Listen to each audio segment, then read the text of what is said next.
তোমরা যদি ঐক্যবদ্ধ হয়ে এক বালতি করে পানি ইসরায়েলের উপরে ঢেলে দাও তাহলে ইসরায়েল ভেসে যাবে, ধ্বংস হয়ে যাবে ইনশাআল্লাহ। আজকে আমরা দেখতে চাই কোথায় মুসলমানরা। আসুন আমরা ঐক্যবদ্ধ হই জালিমদের বিরুদ্ধে, স্বৈরাচারীদের বিরুদ্ধে, সাম্রাজ্যবাদীদের বিরুদ্ধে, ইসরায়েল এবং আমেরিকার বিরুদ্ধে।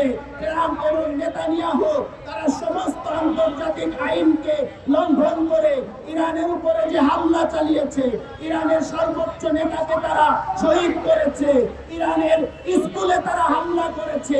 হ্যাঁ, তারা তো এটাই করবে, কেননা তারা অ্যাপেস্টাইনের সদস্য, তারা নারীদের মাংস খাওয়া পছন্দ করে। এজন্যই তারা সর্বপ্রথম ইরানের গার্লস স্কুলে হামলা করে 168টা নিষ্পাপ প্রাণকে তারা হত্যা করেছে। এই জালিমদের বিরুদ্ধে আমাদের সোচ্চার হতে হবে, রুখে দাঁড়াতে হবে। এরা নারীদের শত্রু, এরা মানবতার শত্রু, এরা শিশুদের শত্রু, এরা গোটা বিশ্বের শত্রু। আজকে ইরান ইমাম হোসেনকে আদর্শ নিয়ে আল্লাহর কোরআনের ডাকে সাড়া দিয়ে এই জালিমের বিরুদ্ধে না বলার সাহস পেয়েছে।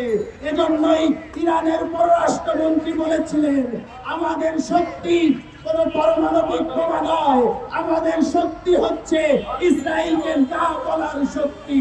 আমাদের পরমাণু অস্ত্র হচ্ছে আমেরিকাকে না বলার শক্তি।